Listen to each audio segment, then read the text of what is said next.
चितवंदो हो बेकर जोड़ने एक चितवंदो हो बेकर जोड़ने आडा पर्वत हो नदियाँ अति घनी आडा पर्वत हो नदियाँ अति घनी बीच में बिकट विद्याधर घाट बीच में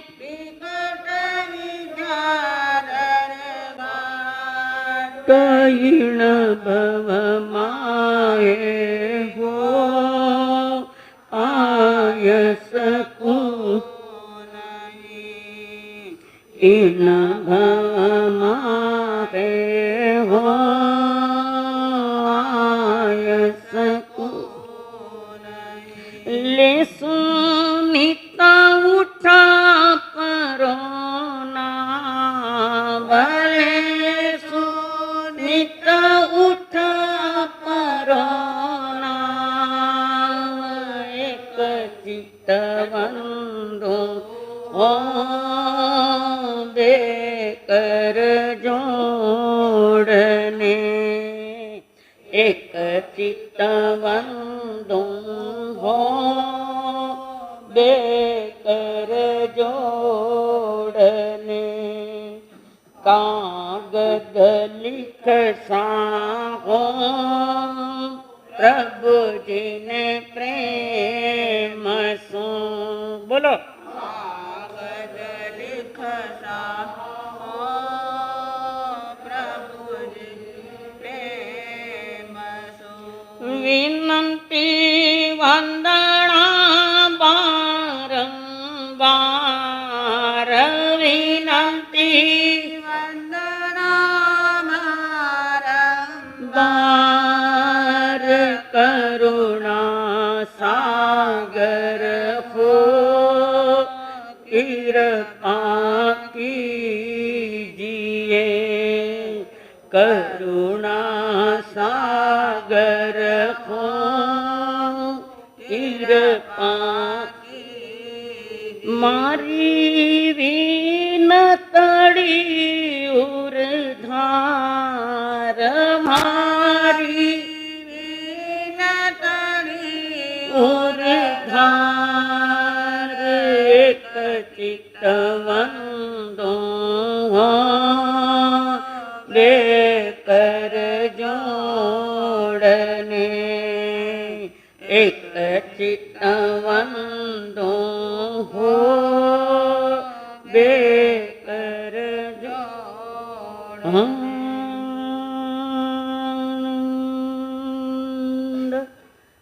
रूपं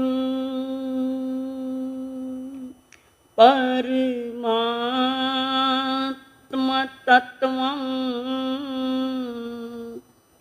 समस्त संकल्प विकल्पमुक्तं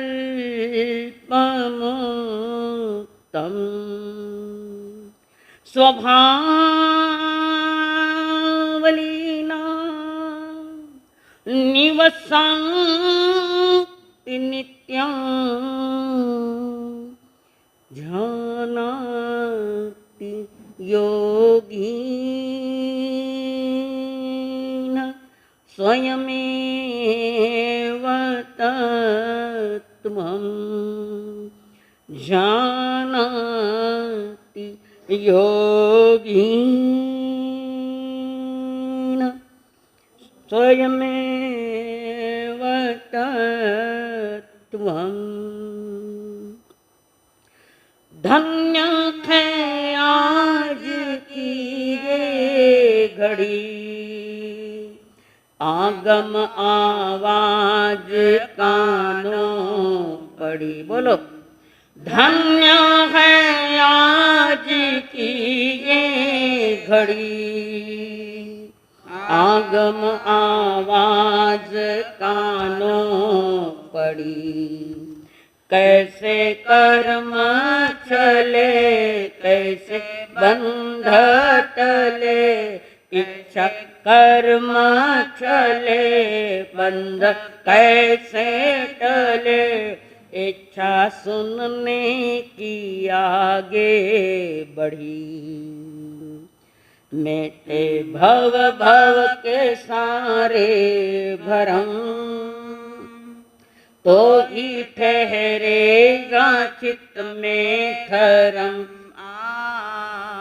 नित्य वंदन करे श्रद्धा मन में भरे, नित्य वंदन करे मन में श्रद्धा भरे।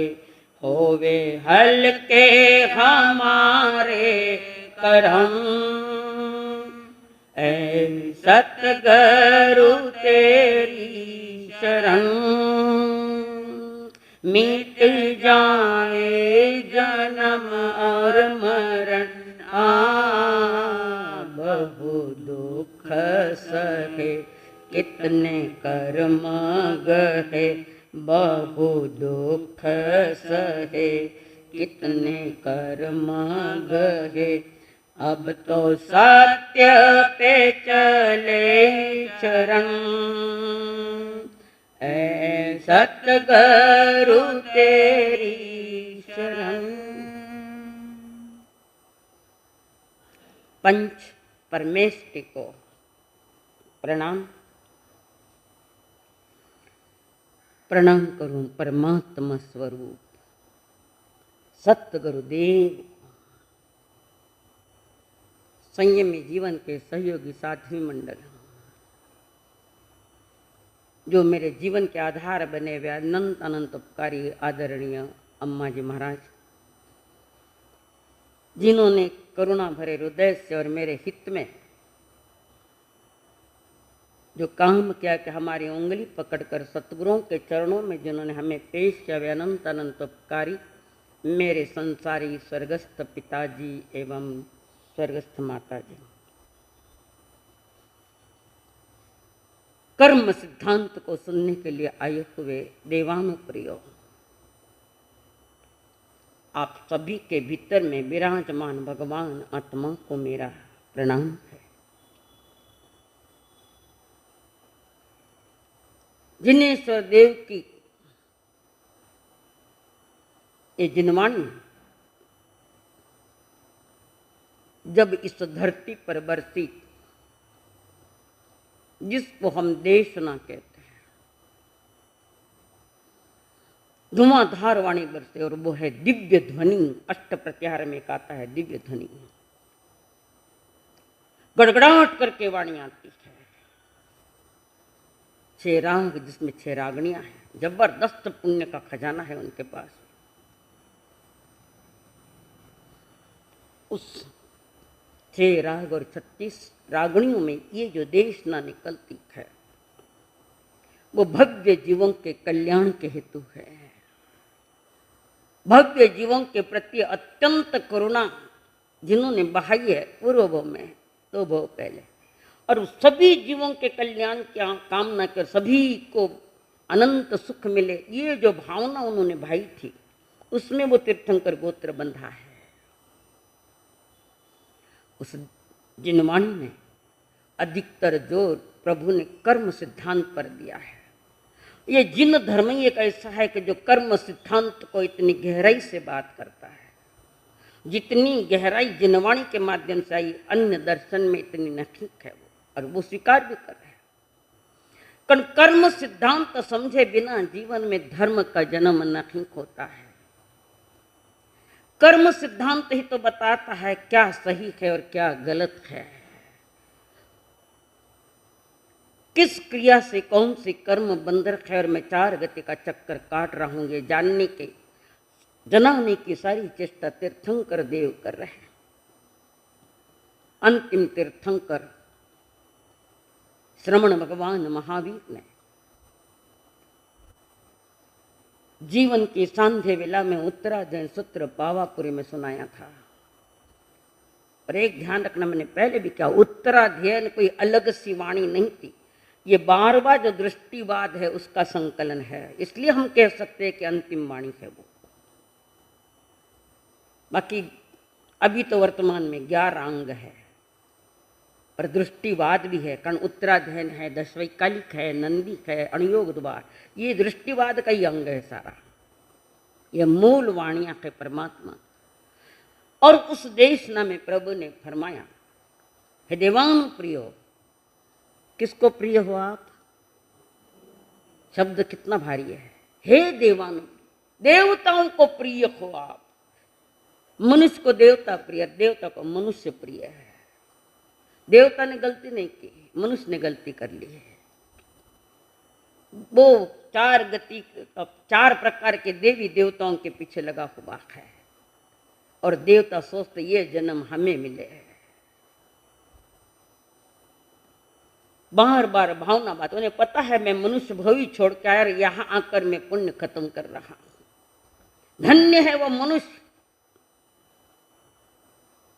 जो उत्कृष्ट कर्म करके मुक्त होता है।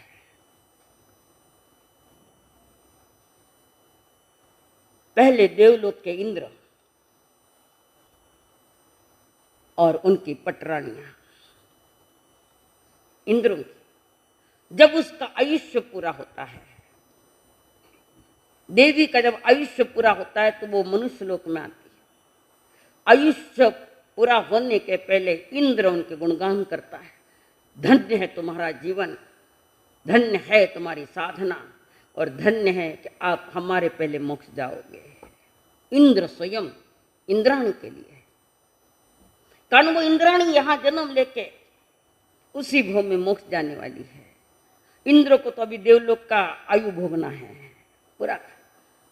तब इंद्र के आंख में आंसू आते हैं, धन्य हो तुम इंद्राणी, तुम हमारे पहले मुक्त हो जाओगी संसार से।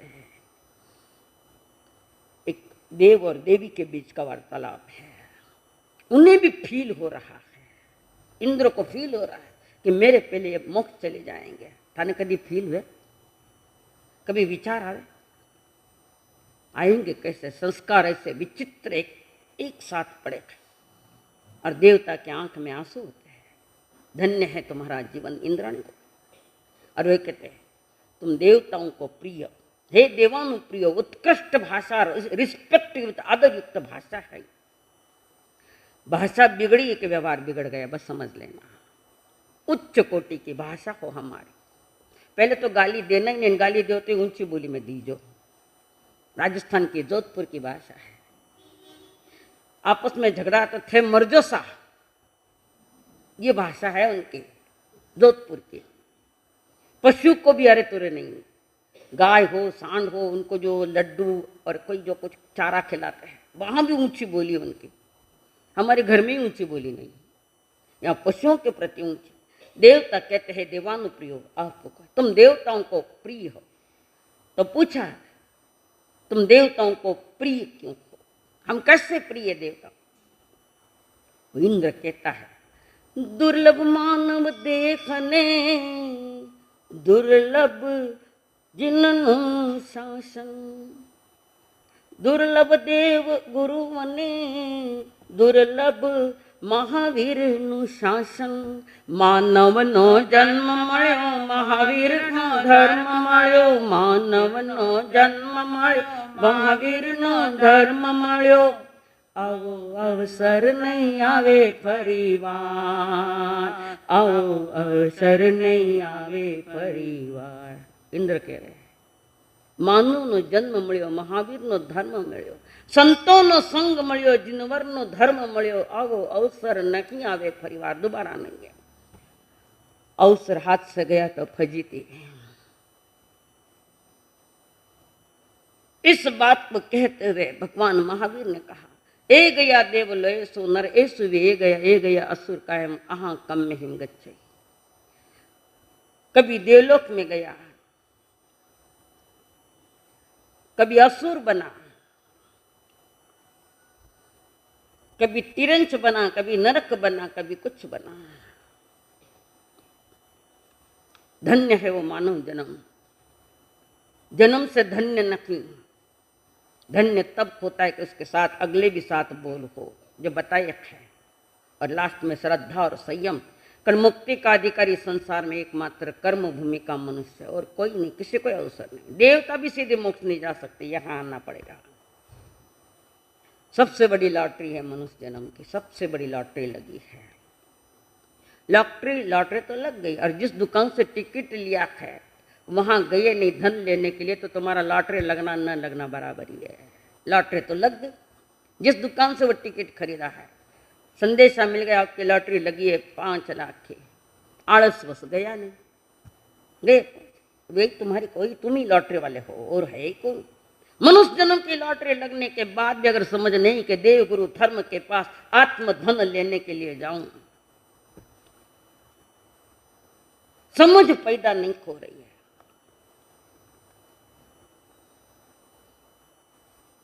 प्रभु बार बार समझा रहे, हे देवान प्रिय, देवताओं को प्रिय है, आप मोक्ष मार्ग पा सकते हो, हम नहीं पा सकते, हमें भी वापस जन्म लेना पड़ेगा मनुष्य योनि का। तो ये जीव कब कहां भटकता रहा। कोई अच्छा अवसर अगर देव गुरु धर्म मिल गया आपको, जिनवाणी सुनने को मिल रही है, कितना जना सुना है, कितने जन सुनते हैं। अगर सही सुनते ना तो जीवन में थोड़ा परिवर्तन आता। संध्या के समय या महिला प्रतिक्रमण को मिलती है कोई एक भी। मनोरंजन है मेरा व्याख्यान, भगवान की वाणी के मनोरंजन के लिए है क्या? जीवन का उत्सव मनाने के लिए वाणी मिली है। कहाँ कौन सा मनाया उत्सव आपने? न कोई प्रतिक्रमण सामयिक सीखने की इच्छा, न कोई प्रतिक्रमण करने की इच्छा। पता नहीं लोनावाला को क्या हो गया, कहे ना पिकती तो विकत नस्त, फुकट मिल रहा है ना। क्यों बहनों को भी समझ नहीं, भाइयों को तो विशेष नहीं है। क्यों नहीं ये चिंतन आता कि ये कोई पुण्य जन्म, किसी जन्म का पुण्य जागा तो सब कुछ तैयार माल मिल रहा है। प्रभु कहते ये गया देवलोक से, कभी देवलोक में गया, कभी नरक में गया, कभी तिर्यंश में गया, कभी असुर का देव बना, फुटबॉल की तरह इधर से उधर लात खाता गया, कर्मों की मार खाता गया। इस कर्म श्रृंखला में अगला कर्म कौन सा है? अगला कर्म कौन सा है? अजी आयुष। ज्ञानावर्ण की चर्चा करी, दर्शनावर्ण की हमने कर ली, वेदनी की कर ली, मोहनी की कर ली, अब आया आयुष्य।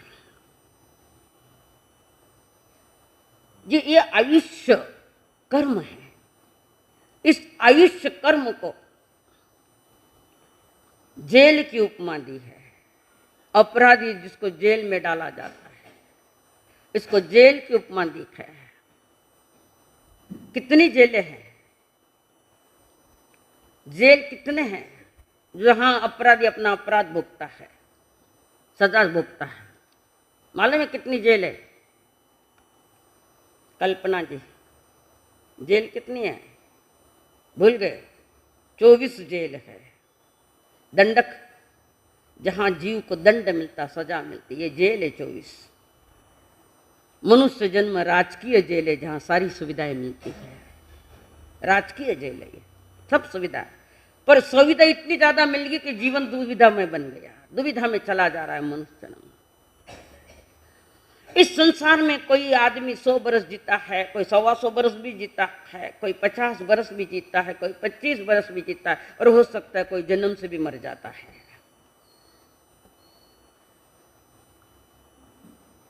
या तो जवानी में भी जा सकता है, वृद्धावस्था में भी जा सकता है, पर जाएगा तो अवश्य और निश्चित जाना है। तो जितने बरस शरीर में रहा है, वो इस शरीर में आत्मा को रखने का काम कौन करता है? कि आयुष्य कर्म आयुष्य के साथ चल रहा है। आयुष्य कर्म का बस इतना ही काम है कि आयुष्य पूरा होते ही, उस स्थिति पूरी होते यहां से वो निकल जाती है चेतना, और कोई नया घर कर लेती है और नया शरीर धारण कर लेता है। 25 बोल में आता है 6 पर्याप्तियां। जाते ही आहार लिया, शरीर तैयार होना चालू हुआ। आहार पर्याप्ति, शरीर, फिर धीरे धीरे इंद्रियां खुलती है के 6 पर्याप्त है, किसी को 6 मिली, किसी को 5 मिली, किसी को 4 मिली। 6 पर्याप्तता यानी परिपक्वता। जब परिपक्व बनता है, जिसको जितनी मिली है पर्याप्तियां, ये उसकी पूरी हो गई, बस उसके लिए उतना ही। मनुष्य पुरजोर है, ऊंचाई पर है, सबसे ऊंचाई पर है मनुष्य। और इस जीवन और मरण का निर्णय कौन है? कि आयुष्य कर्म है। जितने साल की जेल है, कोई 14 वर्ष लेता है, कारावास, आजीवन कारावास। अपराधियों को जेल में डाले जाते हैं, आजीवन कारावास। किसी का आजीवन है, कुछ किसी थोड़े समय के लिए।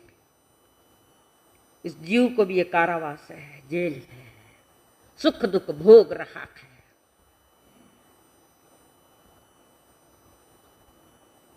सुख दुखों को भोगता हुआ 4 गति के चक्कर काटता है। दुख अधिक है और सुख कम है। हमें वो दुख भी सुख लगने लगा, आदत पड़ गई। जहर खाने की आदत पड़ जाए तो वो जहर कोई काम नहीं करता, पचा गया, ये भी पचा गया। आयुष्य कर्म जो हमारे निर्णायक का, जीवन निर्णायक का अधिकारी आयुष्य कर्म। जन्मता है, आयुष्य मिल गई, मर जाता है, आयुष्य टूट गई। अगर कर्म सिद्धांत अगर ठीक से समझ जाओ तो किसी घर में कोई दुर्घटना हो जाए तो उस पर वो चिंतन करेगा कि इसकी आयु खत्म हो गई है और किसी गति में जा गए हैं। पर जन्म और मौत के बीच में या उनके साथ जैसा जैसा हमारा संबंध था वर्षों का, वो टूट गए, इसलिए रोते हैं। और अक्सर लोग इसलिए रोते हैं, चले गए, हमारा क्या होगा, कितना स्वार्थी संसार में, हमारा क्या होगा। नमी राजर्षि में आए ना 9वें अध्याय में, इंद्र देवता नमी राज की परीक्षा लेने आए। वो साधु बन गए, मुनि बन गए। श्रवण पीड़ाओं को निर्णय कर लिया, पीड़ा सुबह तक शांत हो जाए तो मैं साधु बन जाऊंगा, और निकल गए पत्नियों को छोड़कर। सत्य जब समझ में आता है तो असत अपने आप छूटने लग जाता है।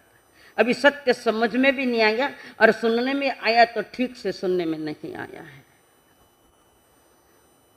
तो ये आयुष्य का निर्धारण करने वाला ये आयुष्य कर्म है।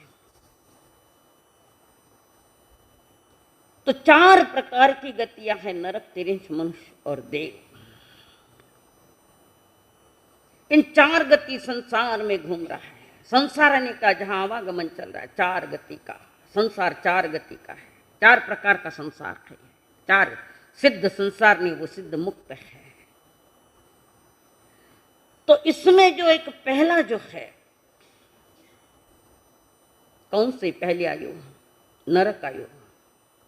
न अर्क, जहां प्रकाश नहीं है, सूरज नहीं है, अंधेरे घोर अंधकार में वो स्थिति वहां जा रही। 33 सागरोपम, बहुत लंबा आंकड़ा है उसका। लंबी लंबी उम्र लेकर नरक में गया और रात दिन दुख भोग रहा है। इस धरती पर भी लोग हैं जो रात दिन रोते रहते और दुख भोग रहे। वो नरक नहीं तो क्या, मर के नरक में तो बाद में जाएंगे, पर अभी जीवन में नरक पैदा हो गया। रात दिन परेशान, शेयर मार्केट डाउन आ गया, जिसके पास शेयर है मर गया। कर्जा लेकर शेयर लिए थे, अब वो भी मीटर चालू और ये भी डाउन आ गया।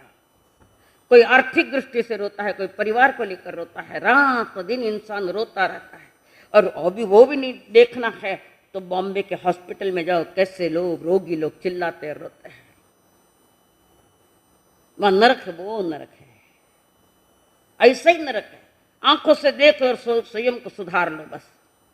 ये संसार एक शास्त्र है, इस संसार में सब कुछ समझ में आ जाता है। शास्त्र अलग से पढ़ने की क्या आवश्यकता, ना उधर ना इधर, बीच में कहीं तो भी अधर है। हम लोग समझ भी नहीं पाते, समझ की चेष्टा भी नहीं। हर व्यक्ति का अपना कर्म ही निर्णायक होता है। वो जैसा चाहता है वैसा कर्म कर सकता है। कर्म करना आपके हाथ में है, भोग फल आपके हाथ में नहीं है, वो आएगा। यानी कहते बीज पर ही थोड़ा विवेक रखो कि मैं बीज कौन सा बो रहा हूं। वो आपके अधीन है, आपके हाथ में है। पर फल जब आएगा तब हाथ में नहीं, वो तो आना ही है। वहां इतने फल जो उदय में आता है वहां इतना ही एक बात कर सकते हैं, उस समय धर्म की ताकत ज्यादा लगाओ। या आयुष्य कर्म,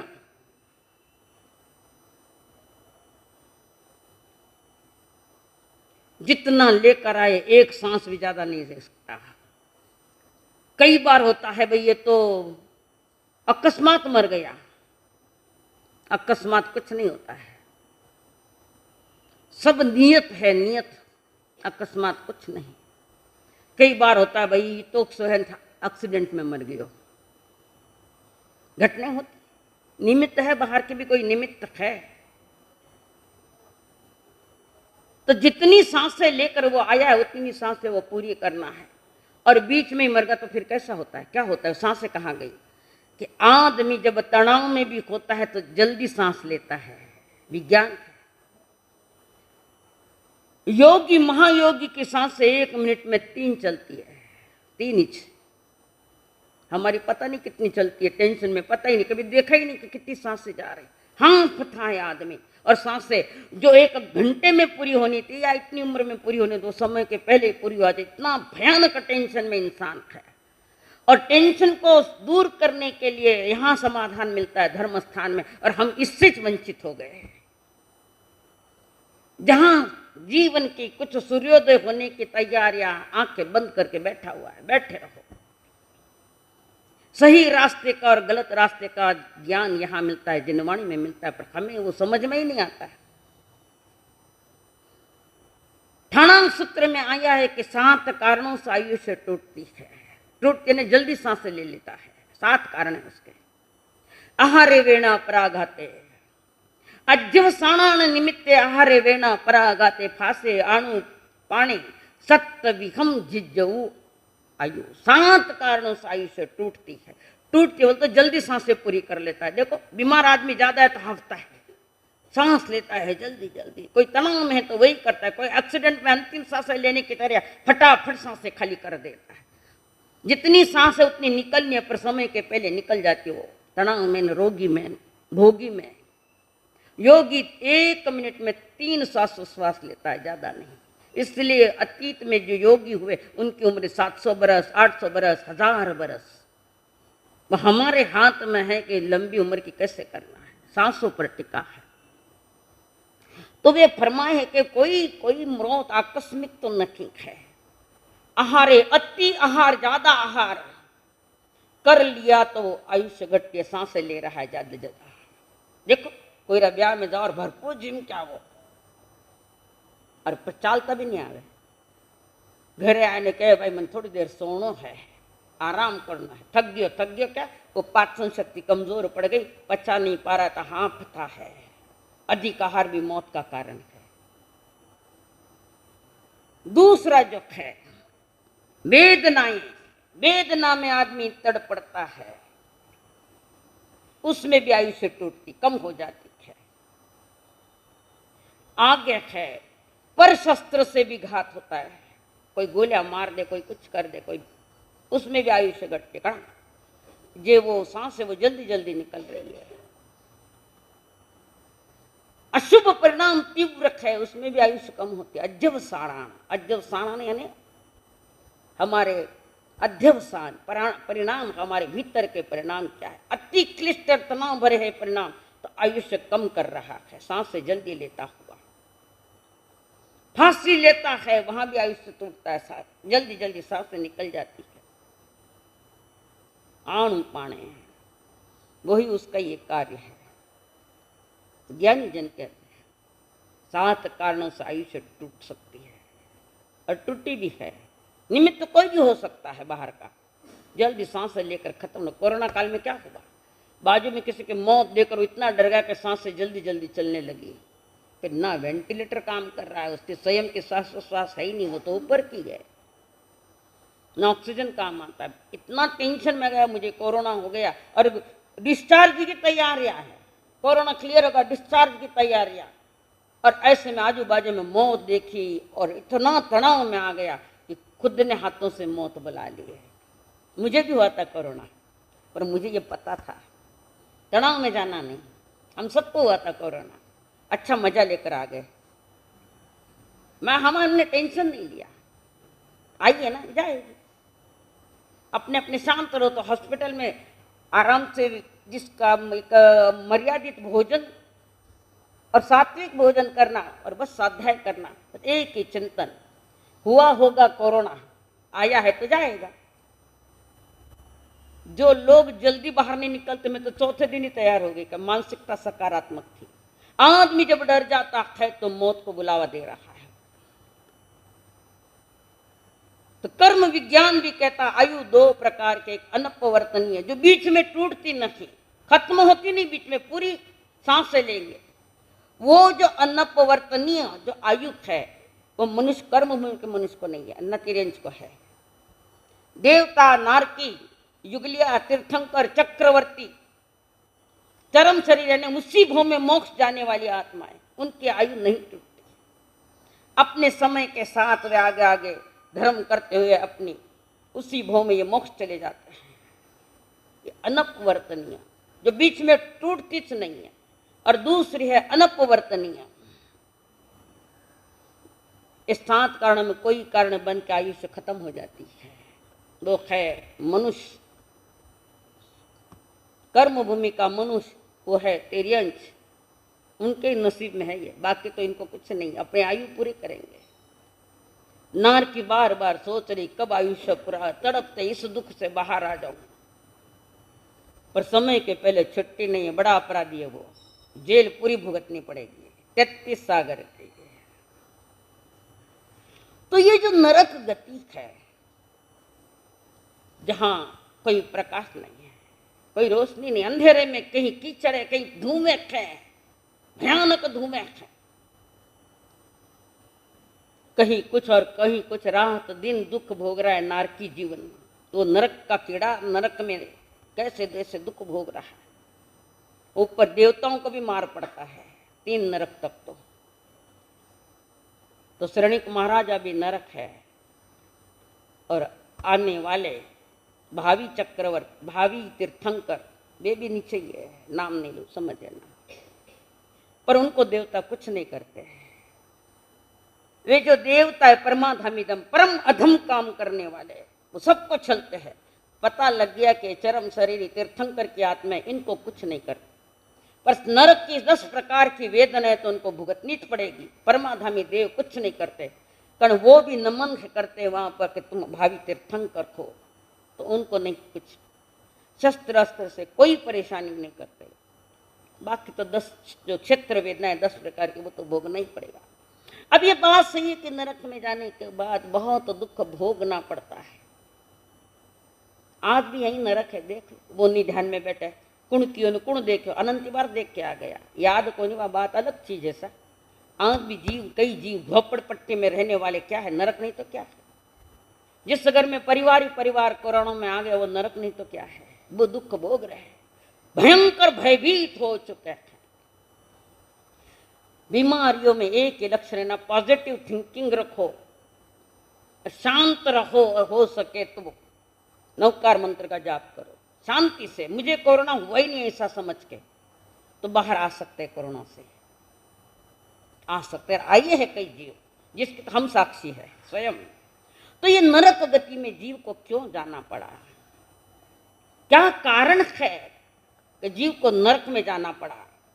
पहला कारण है महाआरंभ।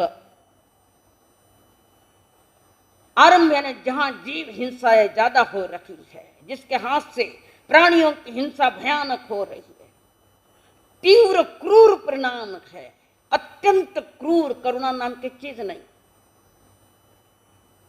देखना तो काबुल में जाकर देख लो, तालिबान में जाकर देख लो, अफगानिस्तान की क्या हालत है, सारा संसार चिंतित है। आज नरक जैसी यातनाएं दी जा रही है।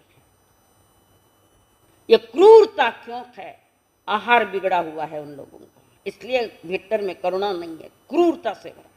उनकी गति तो वही है, वो कहते अल्लाह देंगे, अल्लाह क्या देते हैं, तुम तैयार कर रहे हो, मटेरियल तो तुमने तैयार किया है, जाना पड़ेगा, अल्लाह विला कुछ नहीं करता, वही देवी देवता कुछ नहीं बदल सकता, कर्म के अनुसार जाना ही पड़ेगा। इसलिए ज्ञानी कहते कर्म कर पर अच्छे कर, गलत नहीं। तो अच्छे कर्म करने के लिए स्वयं को स्वयं की जवाबदारी लेनी पड़ेगी। मेरी स्वयं को ही अपनी खुद की जवाबदारी लेनी पड़ेगी कि मैं गलत गति में नहीं जाऊं। और देव गुरु धर्म के सानिध्य में बैठकर चिंतन करो, सोचो, सुनो कि किससे क्या होता है, सुनो। और जो समझ जाता है कहते प्रभु प्रभु प्रमाद मारो दूरा करो, फरी मानव न जन्म मळे ना मळे। प्रभु प्रमाद मारो दूरा करो, फरी मानव न जन्म मळे ना मळे।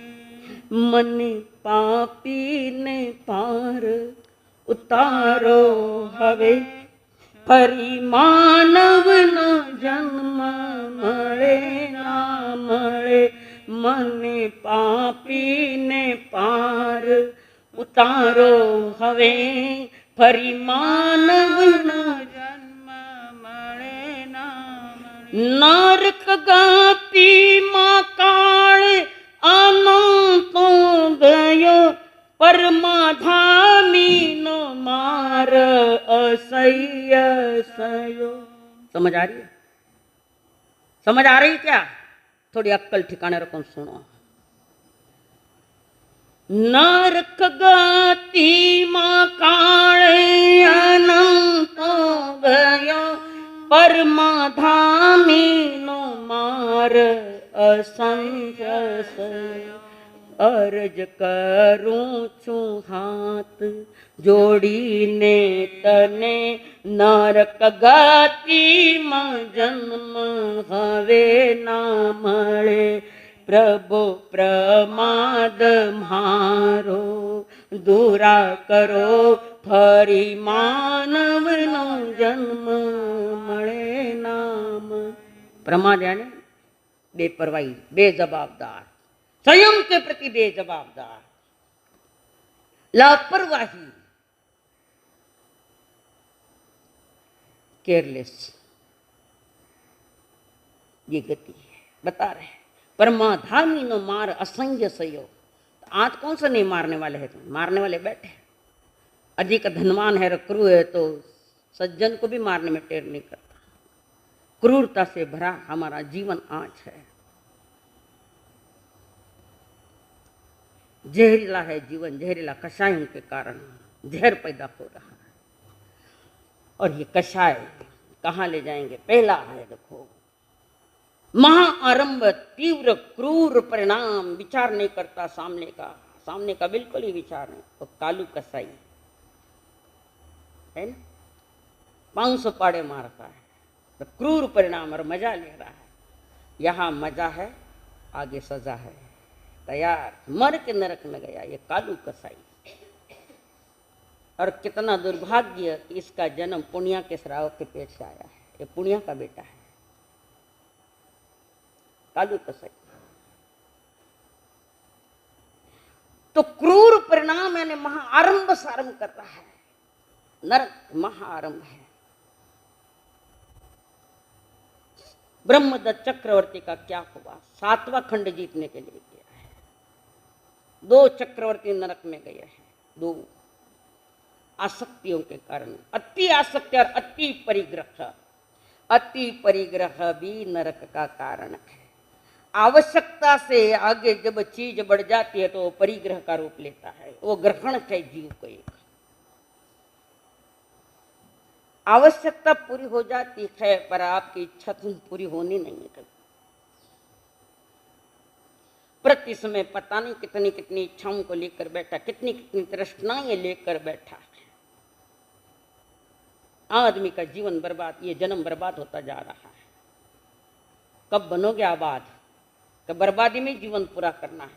समझ में आई बहने?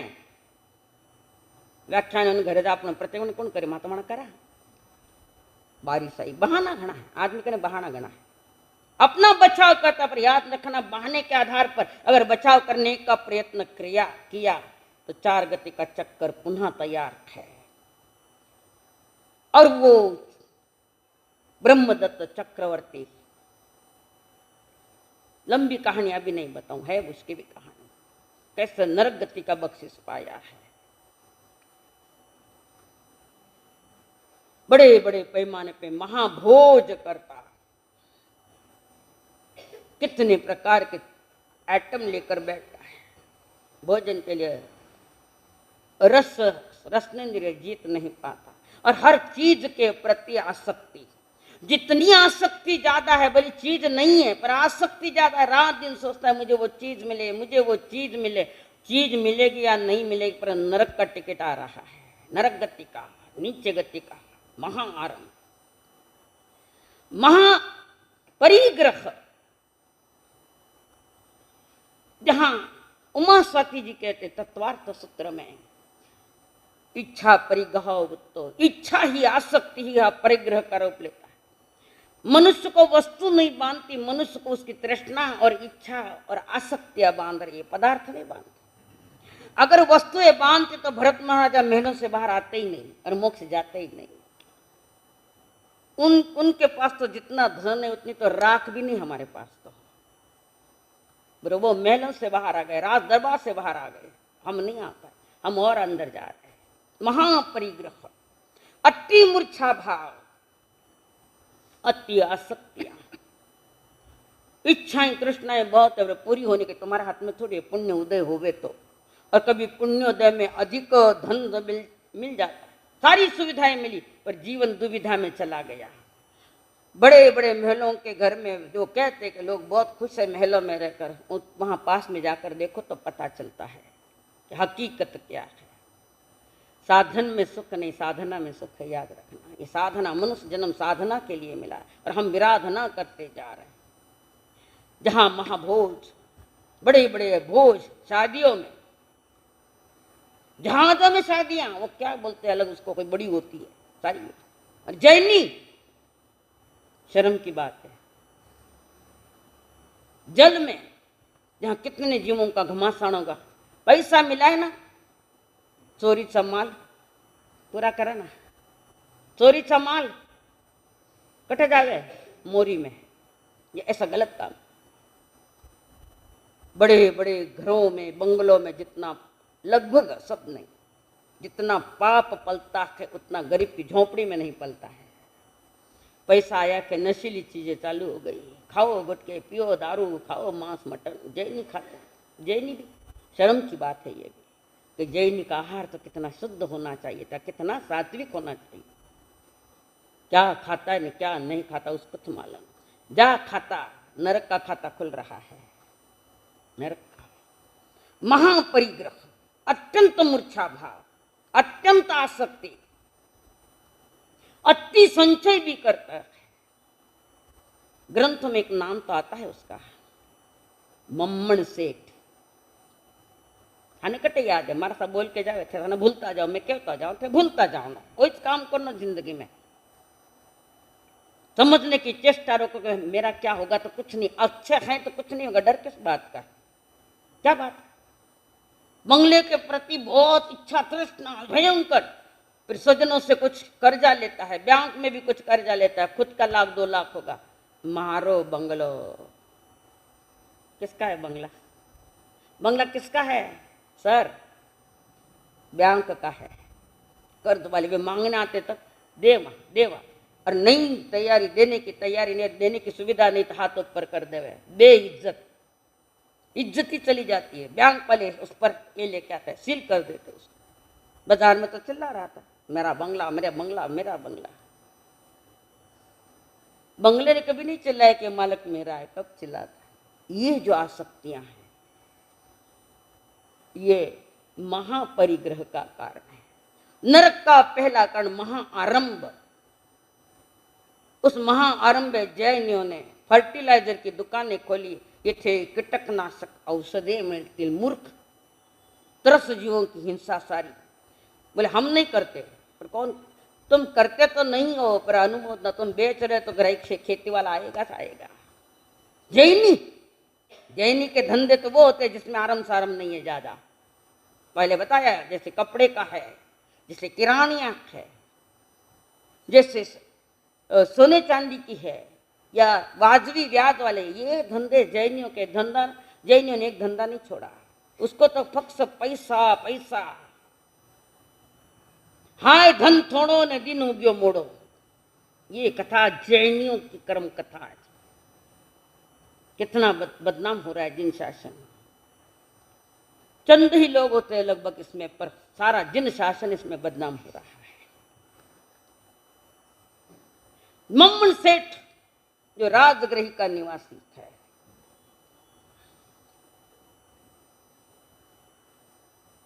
और पैसा जो धीरे धीरे इकट्ठा, किसी रास्ते से मिले पैसा इकट्ठा किया, 9 रत्नों से जड़ा हुआ एक बैल तैयार किया, 9 रत्नों से। अब उसमें क्या सुख मिला उसको। और एक दिन वो मम्मन मध्य रात्रि में जाता है नदी के पास, और जल में जो पानी में जो लकड़ियां जो आई कहते इधर प्रवाह के साथ इधर आ जाती, तो उसको पकड़ते इकट्ठा करता, भारा करता है लकड़ी का। शरीर का कोई विषय नहीं, उसको तो फक्त पैसा चाहिए। और वहां से रोज उसका ये दैनंदिन लकड़ियां लाना, पानी में से नकलियां बीनना, और कहीं लकड़ियां पड़ी वो बीनना और बाजार में बेचना, इकट्ठा करना, और धीरे धीरे एक एक रत्न लेके दूसरा बैल तैयार करने की। एक दिन मध्य रात्रि में मम्मन सेठ वो लकड़ियां बीनने के लिए गया है, और चेलना महारानी मध्य रात्रि में उठी है धर्म जागरण हेतु। ठिकाना उठो, कितने बजे उठो। जैनी तो वो है जो जल्दी उठता है, सूर्योदय के पहले ही उठ जाता है। 5 बजे उठो, धर्म साधना करो। तो जहां जहां कोई धर्म साधना करते हैं उनके वाइब्रेशन भी मिलेंगे आपको। कारण सारे संसार में उनके परमाणु फैलते हैं, और आप सोए रहे तो वो ऊपर चला जाता है, नहीं मिलता है। इसलिए हमारे यहाँ 4 साढ़े 4 बजे उठने की, हमको तो और ही जल्दी, आपको भी है ये, आपके लिए भी ये कानून है। तो वहां पर वो मम्मन सेठ लकड़ियां बीन रहा, ठंडी रात और पानी बह रहा से, ठंडी रात में लकड़ियां बीन। और चेलना महारानी जो धर्म जागरण के लिए उठी थी, और धर्म जागरण करने के पहले उसने झरोके में से देखा आदमी कोई गरीब दिख रहा है, लकड़ियां बीन रहा है। चेलना महारानी ने अपने पति देव श्रेणिक महाराज को कहा, प्राणनाथ तुम्हारे राज में देखो गरीब कैसे लोग हैं, लकड़ियां बीनते हैं, मध्य रात्रि में रहमा आराम से सोए। अगर आपके राज्य में आपके लोग जनता इतने दुख में, तो तुम्हारा राजा होने का क्या कारण, क्या महत्व है। श्रेणिक महाराजा ने देखा एक आदमी वहां है, लकड़ियां बीन रहा, और किसी कर्मचारी को कहा उसका पता लेकर आओ, कहाँ है क्या है। और वो कर्मचारी वहां गया नदी के किनारे, वो आदमी लकड़ियां बीन रहा था और लकड़ियां लेकर जा रहा। उसने कहा कहाँ रहते हो आप। तो मैं यहीं रहता हूँ, राजगृह में ही। कहाँ है आपका घर। कारण क्या, मेरे घर की बात पूछने का नहीं, कि मुझे ऐसे देखना कहाँ रहते हो। मैं कोई डाका वाला नहीं, डाका नहीं डालता, मैं कोई चोर नहीं, गुंडा नहीं। एड्रेस ले लिया वहाँ का, बराबर राजा को बता दिया यहाँ रहता है, उसका नाम मम्मन सेठ है। और वो दिन जैसे ही हुआ, सूर्योदय हुआ, और श्रेणिक महाराजा ने उसको न्योता दिया, मम्मन सेठ को बुलाया राज दरबार में। और मम्मन सेठ आए, क्या आपकी आर्थिक स्थिति कमजोर है, क्या भोजन पानी बराबर नहीं हो रहा है, कमजोर है आर्थिक। नहीं, सब अच्छा है। फिर मध्य रात्रि में नदी किनारे जाते हो तुम लकड़ियां बीनने, किस लिए जाते हो, क्या कारण है। मेरे पास एक ही बैल है, मुझे एक और करना है, एक और करना है बैल। श्रेणिक महाराज, इसमें क्या बड़ी बात है। मेरे राजा के दरबार में बाहर में जहाँ जहाँ कहीं ऊंट बंधे हैं, कहीं घोड़े बंधे हैं, कोई सांड बंधे हैं, उसमें से ले जाओ जो चाहिए वो जो ले जाओ। मध्य रात्रि में इतनी कष्ट पड़ता है, मतलब वो कहो वैसा बैल आपके इसमें नहीं है। उस पशुशाला में ऐसा बैल नहीं है, फिर कैसा बैल, मेरा बैल अलग है, वैसा बैल मुझे चाहिए और किसी के पास नहीं। तो श्रेणिक महाराज ने जिज्ञासा प्रकट की, मुझे वो बैल देखना है, ऐसा कौन सा बैल है जो मेरे पशुशाला में नहीं है। और श्रेणिक महाराजा उस मम्मन सेठ के घर पर पहुंचे और कहाँ बैल, तो अंडरग्राउंड का दरवाजा खोला, तह खाने में राजा को लगा यहाँ तो बहुत अंधेरा होगा, ठेठ नीचे, तो वो दरवाजा खोला कि झकमक झकमक झकमक कर रहा है। और राजा को और जिज्ञासा, नीचे गया, 9 रत्नों से जड़ा हुआ वो बैल उसको देखा, ये तो मेरे पास नहीं है। आश्चर्य हो गया, बहुत आश्चर्यचकित हो गया श्री। तो अब दूसरा बैल कि ये काम मैं करता हूं, और दूसरा बैल कर रहा, और खावे कई उड़दारा बांकड़ा कई खावे, अपना नसीब में वही छे। शुगर हो गई, मीठो मत खाओ, हर्षना साक्षी, ये मत खाओ। डॉक्टर कहते हैं पालक की सब्जी ने लूखो रोटो खाओ, लूको सोगरो खाओ, कारण बीमारियां है, परहेज है उसमें, सब कुछ होते हुए भी पूर्व भाव में कुछ गड़बड़ी करी हुई है। और मम्मन से खाली उड़दों के बाकड़े खाता है, धन इतना है, आसक्ति है, ज्यादा खर्च मेरे खान पान में नहीं हो, इसलिए खाली उड़दों के बाकड़ा खाता। वो कोई बीमार नहीं था, धन के प्रति आसक्ति। तो इतना धन होने के बाद भी दान की इच्छा क्यों नहीं हुई उसकी? एक पैसा भी दान नहीं देता, क्यों हुई? उसका पूर्व भाव कारण है। बहुत बड़े सेठ थे पूर्व भाव में, मम्मन सेठ बहुत बड़ा सेठ था और धर्मात्मा भी था। उसके पड़ोसी भी उसके मित्र थे। एक बार किसी बहुत बड़े सेठ के घर में शादी थी, और शादी होने के बाद हमारे यहाँ रिवाज था कि शादी के बाद बड़े बड़े लाडू घर घर दिए जाते, जिन्हें शांति के हाथी देवा समझे, भेंट दे रहे। शादी की खुशी में बड़े बड़े लाडू, बड़े बड़े घेवर, कोई जिसको जो है वो देते। तो बहुत बड़ा लाडू, सुगंधी लाडू, जिसमें केसर है, अंबर है, सारे प्रकार के ड्राई फ्रूट है, जितने द्रव्य ज्यादा डाले गए उस लड्डू में डाले गए, और वो लड्डू उनके घर पर पहुंचा, भेज दिया उनको, और वो हाथ में लड्डू वो देख रहा है। इतने में मन में विचार आया, कोई संत मुनिराज पधारे और मैं दान दूं। पूर्वो का सेठ बना बड़ा, कोई मुनिराज पधारे मैं उसको दान दूं। जैसी भावना वैसा फल है। मन में चिंतन किया, कोई मुनिराज पधारे मैं दान दूं, और योगायोग मुनिराज उसी दिशा से भिक्षा के लिए जा रहे, गोचरे लेने के लिए। और मुनिराज को देखकर परिणाम, उत्कृष्ट परिणाम आए सेठ के, बहुत उत्कृष्ट परिणाम, और वो लाडू दे दिया, मुनिराज को दे दिया। इतने में पड़ोसी आया। पड़ोसी ने कहा, आपके घर लड्डू आया? आया। आपने खाया? फिर क्या किया? मुनिराज को दे दिया।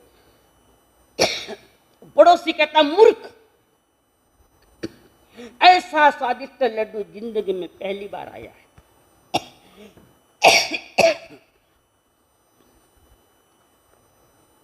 पहली बार आया और तुमने दे दिया? इतना स्वादिष्ट मैंने तो खाया, इतना स्वादिष्ट। तो हाथ में कुछ कण बचे होंगे थोड़े, वो चख रहा है कण।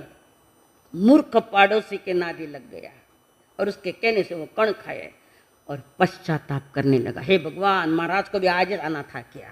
पहली बार तो लड्डू आया ऐसा। उत्कृष्ट परिणामों से दान दिया पर पश्चाताप किया बाद में। क्यों मुनिराज आए और कोई मेरे भावना देने की, कोई दान देने के बाद कभी पश्चाताप मत करना। समझना कि अति उत्कृष्ट समय आया है जो मेरे दान की भावना हो रखी है। उत्कृष्ट परिणामों से दान तो दिया है पर पश्चाताप किया। उत्कृष्ट परिणामों से दान देने के कारण वो मम्मन सेठ बना है।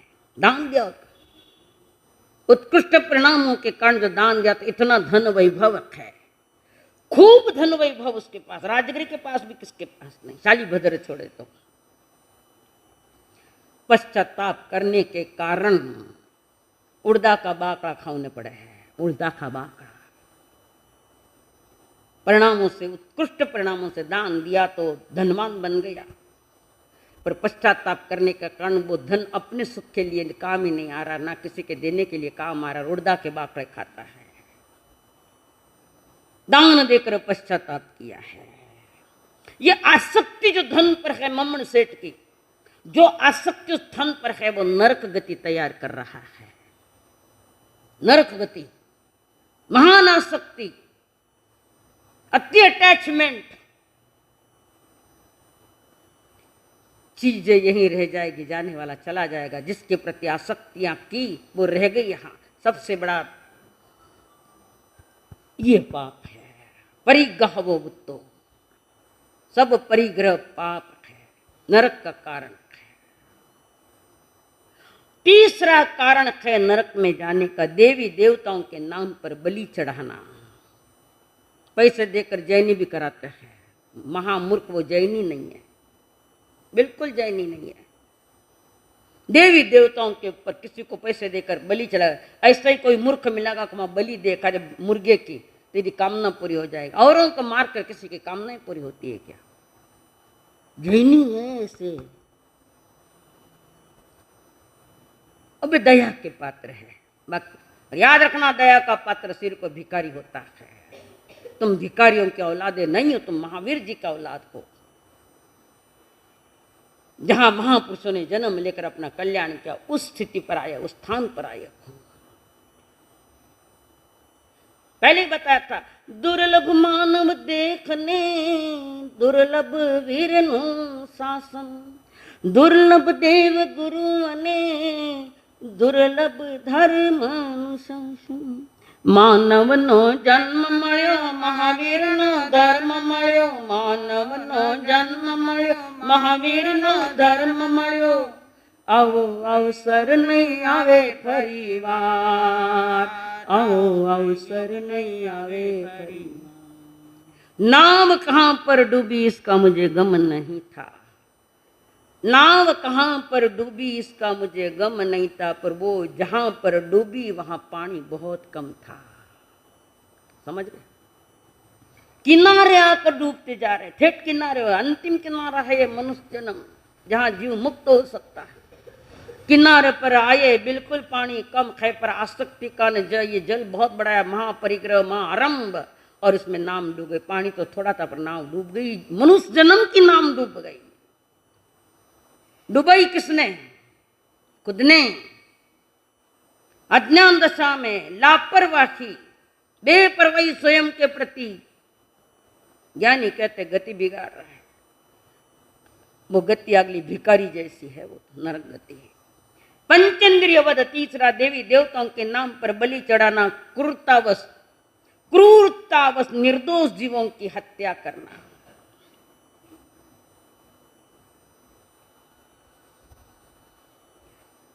उसके बाद कसाई खाने चलाना, कसाई खाने में शेर रखना अपना। हैदराबाद में था एक कसाई खाने का मैनेजर, तुम्हारा जैनी, नाम नहीं बताऊं, मुझे मालूम है। सबने साधु संतों ने समझाया, महाराज मैं थोड़ी कर रहा हूं, मैं तो उसमें अपना मैनेजर हूं वहां का, तो क्या शेर नहीं होगा वो? सबने समझा दिया उसको, नहीं माना। मेरा पेशा है, मुझे धन कमाना है, और ये धन कमाने में तुम्हारा धनी पीड़ित नहीं होवे, इसका ध्यान रखो। कौन सा मार्ग छोड़ा है हमने कि जहां नहीं, कितनी चीजें हैं। होटलें खोल रही है नॉनवेज की, है कि नहीं है? पुणे में जाओ बता दूं, नहीं तो मैं बताऊं, नाम तो नहीं बताऊं, मालूम भी होगा किसको। कसाई खाने चलाना, नॉनवेज होटलें चलाना, गर्भपात कराना। टाबर आबार नहीं चाहिए तो पहले अक्कल चाहिए, अभी नहीं चाहिए तो पहले अक्कल क्यों नहीं आई? साइंस ने बहुत सुविधा दी है, भगवान महाराज ने तो और बड़ी सुविधा दी है, ब्रह्मचर्य पालो, पाप में बंद नहीं करो, पाप रो फल भी नहीं चाहिए। कौन भुगतेगा? गर्भपात कराने वाली बाई, उसको इजाजत देने वाली घर की बाई, पति भी, वो भी इजाजत दे रहा है, अनुमोदना कर रहा है। पंचेंद्रिय हत्या, गर्भपात, जहां एक इंद्रिय जीवों के प्रति सुरक्षा का ध्यान रखते हैं कि भाई पानी घड़ो नहीं दौड़ना, अग्नि घड़ी नहीं बढ़नी, वहां क्या हो गया? पंचेंद्रिय की हत्या का पाप सर पर, नरक निगो सिवाय कोई रास्ता नहीं है। चौथा है मांसाहार, मांस मछली अंडे आदि का आहार। छाती पर हाथ कर रखो और कहे जैनी नहीं है क्या इसमें, रखो छाती पर हाथ करके कि कोई जैनी नहीं इसमें।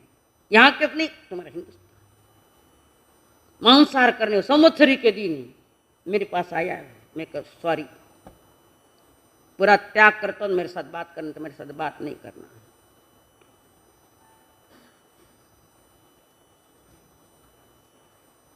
नॉनवेज के होटल बने, वो पैसा जो आएगा और संतों के पात्र में अगर वो आहार चला गया ना, संतों की भी बुद्धि भ्रष्ट हो जाती है। उसके साथ स्टेशनरी दुकान, बड़ी दुकान है, पर उस दुकान पर कॉस्मेटिक चीजें बेची जा रही है जो प्राणियों को मार मार कर बनाई गई है। कॉस्मेटिक चीजें जैनी के दुकान पर बराबर है ना। परफ्यूम, इत्र, मुंडो लाल करे, जहर नहीं खून है वो, उन प्राणियों को मार मार कर उसमें से निकाली गई चीजें उसमें डाली गई है। तुम्हें चेहरे का सौंदर्य चाहिए, चारित्र का सौंदर्य नहीं चाहिए, तुम्हें मनुष्य जन्म भी नहीं चाहिए। कॉस्मेटिक चीजें, समझ गए सारे? समझ तो गए पर समझदार नहीं हुए अभी, इसलिए हमने त्याग किया इस चीज का। तुम नहीं मानते ना, हम त्याग। और ये भी पहले क्या है कि उस गांव में किसी की कीटनाशक दवाई बेचने की अगर दुकान है तो हम उनके घर नहीं जाएंगे, गोचर नहीं जाते, पहले कह देते हमें सौगन इस बात का। अब आइए इसकी बात है, आहार दान उनके हाथ से नहीं लेते हम लोग। और आगे एक कदम और बढ़ने की तैयारी है मेरी अभी, कि जिसके मुंह पर लिपस्टिक लगी और नाकों पर ये लगा हुआ है नेल पेंट, उनके साथ तो हम बात भी नहीं करेंगे। अभी निर्णय पक्का नहीं कर, पर कर दूंगी जल्दी ही। आप नहीं सुनते तो मुझे ये प्रयोग करना पड़ा, खुद पर प्रयोग कर रही हूं मैं। कीटनाशक दवाइयां जैनी बेचता है और प्रतिक्रमण करता है पर्युषण पर्वों में। पहला स्थूल क्या है? कई अर्थ है ये है, प्रतिक्रमण कर रहे हो और मन का सुकून मिला, प्रतिक्रमण किया। और किसका प्रतिक्रमण किया? यहां जाके घर तो वही काम है वापस। किसका प्रतिक्रमण करते हो? तुम जैनी नहीं कहलाओगे, इसकी पीड़ा है मुझे। तुम जैन कुल में आए हो पर जैनी जैसा जीवन नहीं है। कीटनाशक दवाइयां बेचना, हाँ बाकी ठीक है, खेतों में कुछ डाल, पर जो जहां कीड़े ज्यादा हो उसके फवारनी। किसी के घर में तो मच्छर मार के वो बैट नहीं आई है, कुछ हाथ जोड़ के कहती हूँ अगर वो बैट है तो बाहर फेंक देना। मतलब अपना विवेक रखो कि ज्यादा मच्छर नहीं आवे, इसका विवेक रखो। अगर ये बातें नहीं मानी तो तैयार है वो घर जहां तड़प तड़प के जिंदगी पूरी करनी पड़ेगी, रो रो के जिंदगी पूरी कर। और जो समझ गया जिन वाणी को, परमात्मा के संकेतों को, परमात्मा की आज्ञा को जो समझ जाता है, नेल पेंट लगाकर सामयिक करे, है कि नहीं है? बोल ही नहीं सकते नहीं। अभी तो मैंने पक्का कंट्रोल कर लिया है, तो या नहीं नेल पेंट पे कर शास्त्र वाचे पुरुषड़ा संवत्सरी श्रृंगार करके आवे। मनुष्य नारी का श्रृंगार तो शील है, बाकी ये चीजें नहीं है। थोड़ी तो कटे समझदारी रखो, कई करना न कई याद रखो। नरक निगोद के दुख भयंकर हमसे सहान जाता है, यही नरक पैदा कर रहे हैं। नरक निगोद के दुख भयंकर मुझसे सहान जाता है, चिरंजीवन का हाल सुनाते अब भी रोना आता है। देव बने भी तो चैन न पाए, राग रंग में जीवन लुटाए। माँ सरुधीर की अंधेरी कोठी, ऊपर और नीची चोटी। माँ सरुधीर की अंधेरी कोठी, पाव ऊपर और नीची चोटी। गर्भ के 9 महीने हमने काढ़े इस हालात में, जो तुम न सुनो तो कौन सुनेगा, तुम साथ नहीं दोगे तो कौन साथ देगा। हमारी भी सुनो महावीर जी बंदा, जो तुम न सुनोगे तो कौन सुनेगा। अक्कल ठिकाना नहीं तो गुरु के चरणों में बैठकर प्रभु मेरी व्यथा, मेरी खोटी कथा सुनो और मेरा दिशा निर्देशन करो, मुझे क्या करना चाहिए। महीना हो गया मैं प्रवचन कर रही हूं, किसी के मन में आया है कि जिन चीजों से जीवन नरक की ओर की यात्रा करने लगा तो वो चीजें मैं बंद करो। आया कोई एक भी? परफ्यूम चाहिए, इत्र चाहिए, वे बनते कैसे वो देखो कैसे थे। तो अक्कल आ भी सकती, नहीं भी आ सकती। प्योर सिल्क की साड़ियां चाहिए, प्योर सिल्क की शर्ट चाहिए, 1 लाख कीड़ा उबड़ता है। मैं हम वहाँ मैसूर और बेंगलोर के बीच में बड़ी फैक्ट्री है और लोग ऐसे भर भर के लिए रेशमी कीड़े लेकर आते हैं, भर भर कर वहां देते हैं। जैनियों को तो तरस का त्याग है, कटह त्याग है। वहां बताओ कहाँ, शब्दों में रह गया, सिर्फ शब्दों में रहा है, बाकी कुछ नहीं। प्रतिक्रमण कर रहे तो नशे में करो, आदत बस करे, भाई पुरुषण में भी नहीं करे तो लोग कहीं कैसी लोग वास्ते करो। अठे अपने जीवन की जवाबदारी नहीं लेना है खुद को। क्या करे प्रभु कह रहे, देखो देवी देवताओं के नाम पर बलि, क्रूरता बस निर्दोष जीवों की हत्या, कसाई खाने चलाना, गर्भपात करवाना और पोएट्री फार्म में अपने शेयर, जैनियों के शेयर उसमें। मैं तो उसको 3 काल में जैनी नहीं कहूंगी, जब तक ये खत्म नहीं हुए तब तक। ये सारी व्यवस्थाएं हमने नरक गति की है और अनंत बार भोग के आए। तो कहते ना, रंग रंगीला मिल के पीछे की बातें भूल जाता आदमी, प्रभु की वाणी भूल जाता है, जीवन को भूल जाता है और जीवन की सांध्य वेला में रोता है। अंतिम जीवन जो बुढ़ापे का है वो भी सड़ता जा रहा है, वही नरक है। यहाँ फल तो वहां मिलेगा, वहां मिलेगा फल उसका। फिर रोता है, नरक निगोद के दुख भयंकर हमसे सहान जाता है, तिरंत जीवन का हाल सुनाते अब भी रोना आता।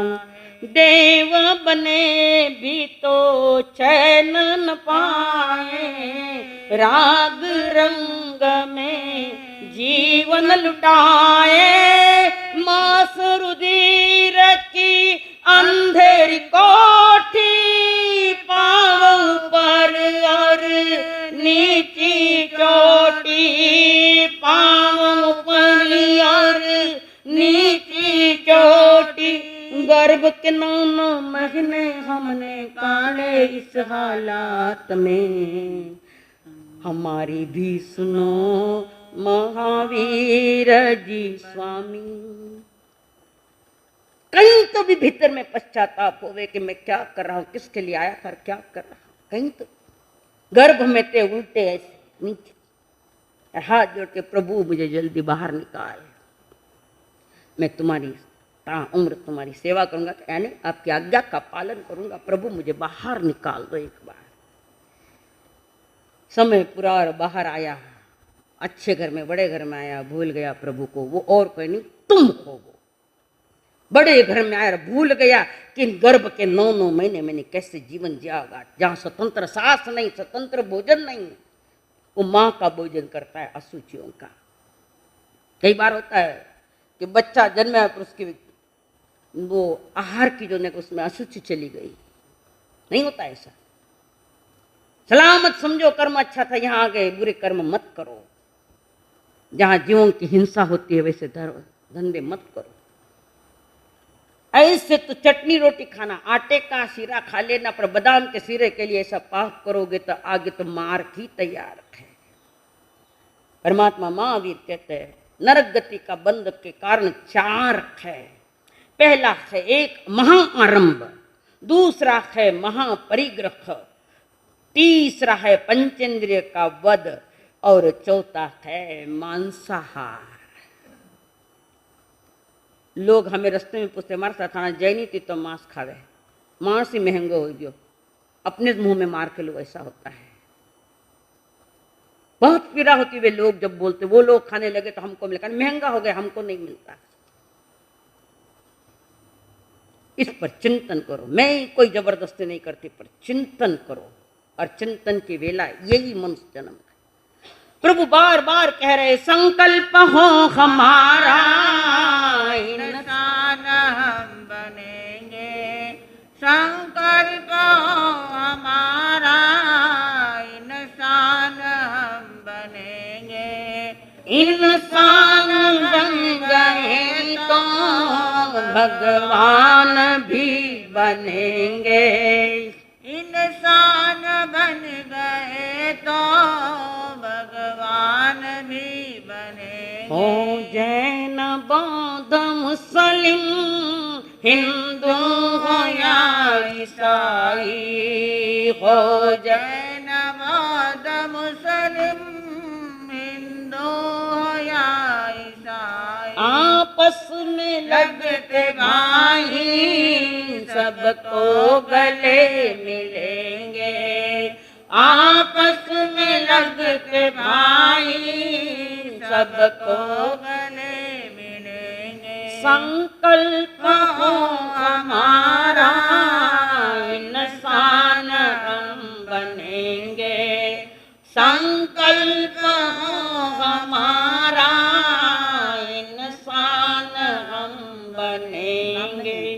बोलिए भगवान महावीर स्वामी की। एक ही आवाज, कई देखा ना, टेंशन आएगी मारो, और टेंशन देवल, हाल तो शुरुआत हुई है। क्यों नहीं बोल रहे हो? थक गए तो मास्क खामने सबने, प्रेम से बोलो ना। संकल्प हो हमारा, इंसान हम बनेंगे। संकल्प हो हमारा, इंसान हम बनेंगे। बोलिए भगवान महावीर स्वामी की, आचार्य भगवंत की, सब संत सतियों की, अहिंसा परमो धर्म की। ईमानदारी में जय बोल दो, पास में तो बोल दो मत जय, थाने नहीं बोलन दूला मैं। आना ही नहीं तो बोर्ड भी लगा हुआ है, लिपस्टिक नेल पेंट यहाँ नहीं आना। 4 आया तो एक भी सुधर के तुम्हारा चातुर्मास सफल। मैं ज्यादा अपेक्षा ही नहीं रखती। हाँ, आज के पचकान कोई उपवास, कोई है उपवास? आयम बिल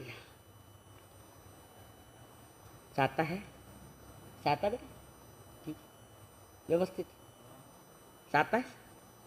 उग्गैश्वर्यायं बिलम पचका मित्यम पैरामष्टम खाइमम साइमम लेवालेणम उक्कित विवेकणम गुरु बुद्ध्यागरणम सहस्त्रागरणम महत्रागरणम सब समय बत्यगणम बहुश्रे एकासन। साता है सा, साता सा, ठीक। उग्गैश्वर्य एकासनम पचका मित्यम पैरम अष्टम खाइमम साइमम एक तक्र पर तीन आहार का पचकान अनथना भोगनम सहस्त्रागरणम महत्रागरणम सब समय व्यासना। कोई व्यासना है? द्रव्य के नाम है चंद्रकला। हाँ? चंद्रकला। चंद्रकला, अच्छा चंद्रकला जो तप कर रहे हैं। जैसे जैसे चांद अपनी कला बढ़ाता है वैसे वैसे तपस्या आगे बढ़ती है। और फिर नीचे है क्या कोई द्रव्य वाला? आए नहीं क्या? ठीक है। सामूहिक पचकान, भोजन में झूठा नहीं डालना। भोजन करने के पहले थाली में देखना आहार शुद्ध है क्या। कोई कीड़ा मकोड़ा भी में तो नहीं आया कटे, कोई एक आदि जू तो नहीं आई। रसोई करती जाए माता कुतरती जाए लोग तो भी में जावे पचवे। पवित्रता से रसोई करो। भोजन करने के पहले अतिथि भावना, भोजन में झूठा नहीं डालना।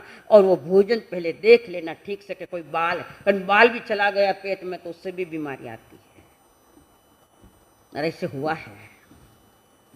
और उसके बाद आज कोई कॉस्मेटिक चीज खरीदनी नहीं, न प्योर सिल्क खरीदना है आज सबके लिए। हाथ जोड़ो मत जोड़ो, जाते वक्त चप्पल अपनी से ले जाना। तस भंते परिक्रमा में निंदा में गरिया में अपाणम। हाँ भाई रावत बहुत अच्छा आया अपाणम ओस रामी। वाह क्या बात है। हाँ हाँ, आज का प्रश्न, नरक गति का बख्शिश कब मिलता है? थोड़ा प्रश्न चेंज करके बोला है, समझ लेना। नरक गति का बख्शिश कब मिलता है? 22 तारीख आ रही है। इस देश का पवित्र पर्व है, भाई बहनों का पर्व। वो एक जमाना था जब भाई बहन के देखने को तरसती, बहन भाई को देखने को तरसता। आज थोड़ा प्रश्न चिन्ह है, पर वो प्रश्न चिन्ह मिटाना है, जीवन का समाधान लेना है। अपने बहनों को संदेश कर दो, 22 तारीख सामूहिक रक्षाबंधन आलीशान स्थानक में मनाएंगे। प्यारा स्थानक है, तभी प्यारे भी बनो और बहुओं के भाइयों को भी बुला लो, ताकि यहाँ एक सामुदायिक रक्षाबंधन का एक अप्रतिम कार्यक्रम करने की भावना है। करेंगे, आपस में भी चलेगी भाई बहनों के, और हम साधियाँ भी धर्म के बहने समझकर आपको राखी देंगे। उसमें मेरा उद्देश्य एक अलग है। जो भी आप देंगे राशि, पर ईमानदारी से देना। वो आनंद ऋषि जी हॉस्पिटल में मानवता धर्म के लिए जाएगी। वो कई गरीबों को राहत मिलेगी, दवाइयाँ मिलेगी। इसलिए अपनी उदारता, वापस मैं यहाँ आऊँ या नहीं आऊँ, पर मेरा वो एक ही दिन होता है जिस दिन मैं राशि मांगती हूँ, सिर्फ आनंद ऋषि जी हॉस्पिटल। और वो मेरे पास नहीं, संघ के पास होगी और संघ वाले ही उनको देंगे। हमारे पास कुछ नहीं डालना, पर हमारे तो सौगंध है सारी बातों के, हम तो कुछ करना धरना कुछ नहीं है। तो मैं लोनावाला वासियों को प्रेम से निवेदन करते हूँ, उदार हृदय से दान करना। मानवता के नाते मानवता का थोड़ा धर्म निभाओ। आह्वान कर चुकी हूँ, बाकी आपका विषय है। उसके बाद आ रहा 31 तारीख को 3 खंड के नायक कृष्ण महाराज देव के नंदन का जीवन की कथा और जीवन की व्यथा सारी उसमें आएगी। और उसके बाद आ रहे 3 तारीख पर्वाधिराज परुषण, 4 तारीख हर एक के हाथ में अंतगढ़ चाहिए। क्या करना है आप आपकी जानो। हर एक के हाथ में कारण जितना पढ़ा जाएगा उसमें से 5 प्रश्न रखेंगे हम, और उन प्रश्नों के उत्तर, सब प्रश्न सवेरे मिलेंगे, उत्तर की पूरी शाम तक आ जाना। वो चिट्ठी 2 बॉक्स रखे जाएंगे, एक तो आपका प्रतिक्रमण का और एक है अंतगढ़ के। जो प्रतिक्रमण में उपस्थित होंगे उनके नाम लिखे जाएंगे और उसमें डाले जाएंगे, उसमें से लकी ड्रॉ निकालेंगे। प्रतिक्रमण के 3 ख और अंतगढ़ के 5 बख्शिश ख। और जो अपनी ओर से भी देना चाहता है, ज्ञान के अनुमोदना, ज्ञानवर्णी कर्म टूटने का ये साधन है, अनुमोदना करना है। जो भी देना चाहता, पर एक याद है ना, एक ही घर आयोड़ है, एक भी घर आयोड़ है, एक भी घर भेड़ा कड़ा लाई जमाते में खोल के देखो ना। साधा भी दो, भले ही नहीं है, पर एक समान दो, बस इतना ध्यान रखे। जुने पुराने यहाँ मत लाना। हाँ सर, हाँ चिट्ठिया शासनपति भगवान महावीर बाबू बाबू थोड़ी जवाब बराबर नाम नहीं थे, सब पता नहीं किसका। जाम नाम नहीं लिखा, एक के नाम नहीं है। हाँ वही तो ना। हाँ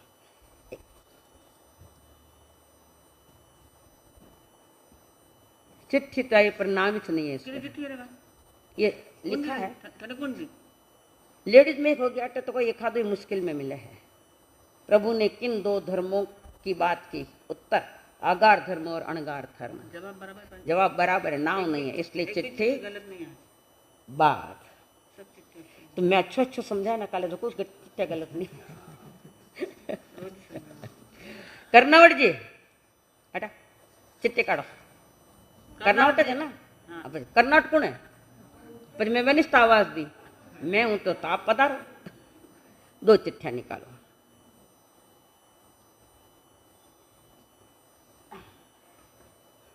एक घरवाली रिकॉर्ड लीजिए। और ऐसा हुआ है, ठीक, ऊपर से रखो। ये चिट्ठी तो आई है पर कागज लंबा ले लिया है। एक चिट्ठी आई है, कागज छोटा है, लंबा कागज ज्यादा वेस्ट कागज है, इसके लिए बाद चिट्ठी कटे काटो और एक कटे। हाँ एक तो है 2 धर्म आगे, ठीक। सौ हेमलता नंदलाल जी भंसाली, पहले कह चुके ज्यादा बड़ा कागज लेना मत। हाँ ये है, कौन है? सौ निर्मला प्रकाश जी ललवाणी। संकेत में समझ लेना, बड़ा कागज लिया के चिट्ठी बात, धर्म भी निभा रही हूँ उसमें। विशाल में अंदर कैरी बैग में डब्बा है। हाँ सा शासनपति भगवान महावीर स्वामी जी के चरणों में कोटि वंदन। अत्र विराजित परम पूज्य अर्चना श्री जी महाराज साहब आदि ठाणा जी के चरणों में कोटि वंदन। तपस्या करने वालों की श्री संघ की ओर से सुख साता पूछते हैं। आज की मिति मदनलाल जी रामचंद्र जी पारक परिवार की है और आज जावरा मध्य प्रदेश से पधारे हुए दर्शनार्थी आपका श्री संघ स्वागत करता है। बाहर गांव से पधारे हुए मेहमान गौतम प्रसादी का लाभ लेवे। धन्यवाद। कौन है जावरा से आए हुए? ये पीछे नया चेहरा दिख रहा है। अच्छा आप हो सहपरिवार? कई गोत है आपकी? रांका कन में जावरा में आई हुई हो? हाँ कैरी सर। बैग में है, प्लास्टिक का डब्बा। अच्छा अच्छा, बहुत वर्षों पहले जावरा आई थी पर दीक्षा नहीं थी मेरी तब। याद है कस्तूर चंद जी महाराज को लाया था जावरा में, संतों ने उठा कर लाया था, डोली में लाया था। उस समय हम वहाँ थे, ब्यावर जा रहे थे, दिवाकर संप्रदाय का सम्मेलन हो रहा था, तब हमने दीक्षा तो नहीं ली थी पर आए।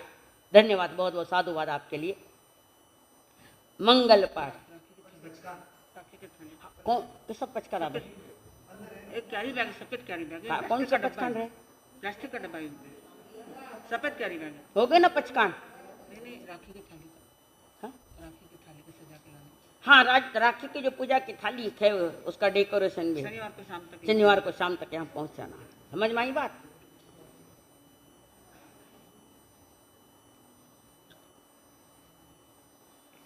मुश्किल से समय मिला है, बोलने दो अपने क्या है। बोलो। हाँ? यूँ तो बोल नहीं दो, बोलो थोड़ो सास बात। घनी देर की बात माता में कणा को ताई मिल गयो है। मंगल पाठ। रीढ़ की हड्डी सीधी, गर्दन सीधी, आंखें बंद। हृदय में स्थापित करो श्रीमिंदर भगवान की प्रतिमा और उस प्रतिमा के सामने, या हम कल्पना से महाविद्य क्षेत्र में गए जहाँ श्रीमिंदर भगवान विराजमान है और हमने प्रभु की वो अद्भुत शरीर का सुंदर शरीर, समचतुरस्त्र संस्थान वाला वज्र रुसत नारा संघन, वे बैठे हैं सभा में, धर्म सभा में बैठे ऊपर समूह शरण में। और हमने देखा, प्रभु ने हमारी ओर देखा, मुस्कुराया, थोड़ी मुस्कुराहट की स्माइल दी प्रभु ने। और ये हम उन्हें निवेदन करें, प्रभु बड़ी दूर से आए हैं, प्यार का तोहफा लायक है और हम चाहते हैं कि आने वाले हर पर्व को मैं मन वचन काया से मनाऊंगा, जीवन का विकास करूंगा। जीवन का विकास मेरा हो, मैं पुरुषार्थ भी करूंगा, पर आपकी भी मेहर नजरें मेरे पर होने दो प्रभु। और ऐसा प्रसाद दो जो प्रसाद मेरे जिंदगी के लिए महाप्रसाद बन जाए, उत्सव बन जाए, महोत्सव बन जाए। अरे प्रभु मुस्कुराते हुए वो प्रसाद दे रखे हैं। शांत भाव से प्रभु के सामने खड़े हैं, एकाग्र, आजू बाजू कुछ नहीं, एक एक सामने प्रभु है। हाथ जोड़कर प्रभु को निवेदन किया और प्रभु ने प्रसाद जो बांटा, जो जीवन के लिए महाप्रसाद बनता है, और वो प्रसाद है नमो रसंताणम, नमो सिद्धाणम, नमो आयर्याणम, नमो मुच्छायाणम, नमो ले सब साहुणम, एसो पंच नमुकारो सब पाम पणासनो, मंगलाणं च सब्बे सिंह परमं हवै मंगलम। चैता भारम वासम चक्रवट्टी महिड्यो संति संति करेलोए पत्तो गए मणोत्तरम। नमो दंसनस, नमो नाणस, नमो चरितस, नमो तवस। गुरुदेव की आज्ञा। चत्तारि मंगलम अर्हंता मंगलम, सिद्धा मंगलम, साहु मंगलम, केवली प्रणतो धमो मंगलम। चत्तारि लोगुत्तमा अर्हंता लोगुत्तमा, सिद्धा लोगुत्तमा, साहु लोगुत्तमा, केवली प्रणतो धमो लोगुत्तमो। चत्तारि शरणं पवज्जामि अर्हन्ते शरणं पवज्जामि, सिद्धे शरणं पवज्जामि, साहु शरणं पवज्जामि, केवली पन्नतं धम्मं शरणं पवज्जामि। एक साथ। अर्हंतों का शरणा, सिद्धों का शरणा, साधुओं का शरणा, केवली प्ररूपी दया धर्म का शरणा। चार शरण दुख हरण जगत में, और न शरणा कोई होगा।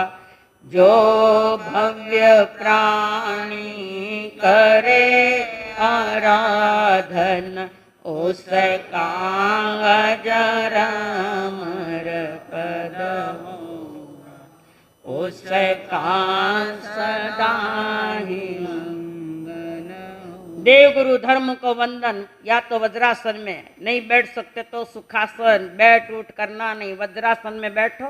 घुटने का प्रॉब्लम है तो सुखासन में बैठो। एक सुर एक आवाज, एक ही विधि। तीखो तो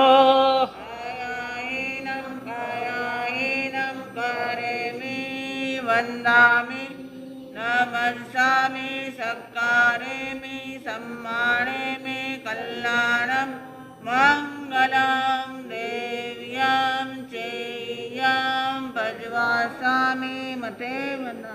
देखो तो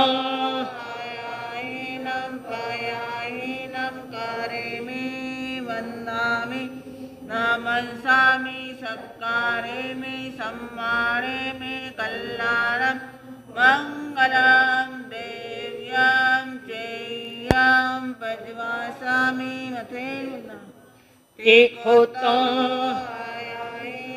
पयायिनं करेमि वंदामि नमस्सामि सत्कारेमि सम्मानेमि कल्याणं मंगलं देव्यां चेय्यां भजवासामि। बोलिए जिन शासन देव की